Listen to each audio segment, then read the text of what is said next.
So go to the next question, 24th.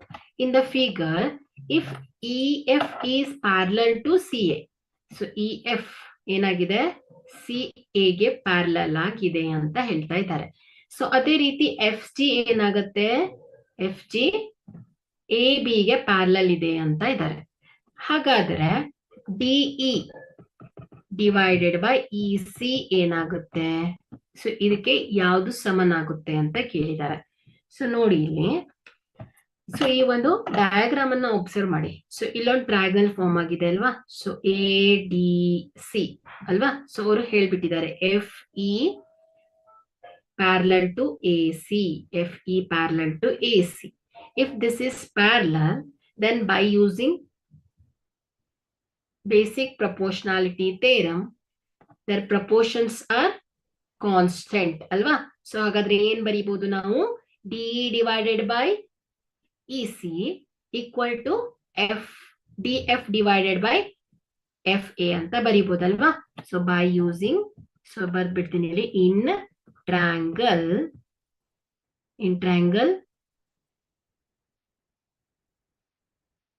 ACD, in triangle ACD. So here EF is parallel to AC. So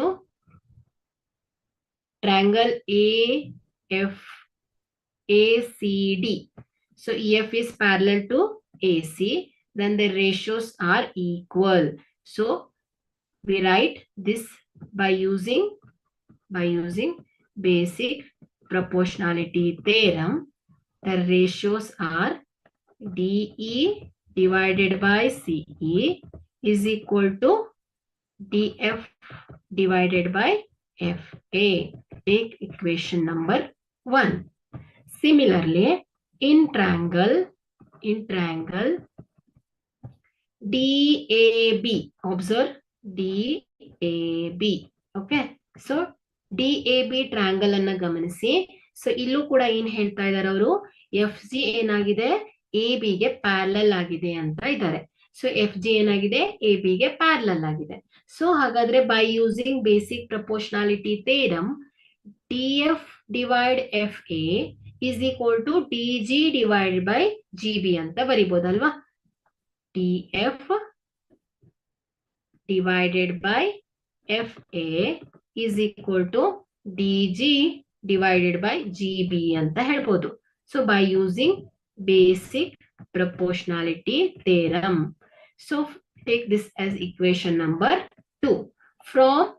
From equation 1 and 2 we get, so from equation 1 and 2 we get, ನೋಡಿ ಇಲ್ಲಿ D divided by C equal to DF divided by FA. So ಇಲ್ಲಿ DF divided by FA ಏನ್ ಬಂತು, equal to DG divided by GB. So A equal to B, B equal to C ಆದ್ರೆ ಏನಾಗುತ್ತೆ, which implies A equal to C ಆಗತ್ತೆ ಅಲ್ವಾ? So ಹಾಗಾದ್ರೆ ಏನ್ ಬರಿಬಹುದು ನಾನು, DE divided by CE is equal to ಏನಾಗತ್ತೆ, DG divided by GB ಆಗತ್ತೆ ಅಲ್ವಾ? ಸೊ ಹಾಗಾದ್ರೆ ಇಲ್ಲಿ DE divided by CE ratio ಯಾವುದಕ್ಕೆ ಈಕ್ವಲ್ ಆಗಿದೆ, ಹಾಗಾದ್ರೆ DG divided by GB ರೇಷಿಯೋಗೆ. So therefore here A is the required answer, that is DG divided by GB, which is equal to DE divided by EC ಅಂತ ಹೇಳ್ಬೋದು. Okay, we'll go to the next question.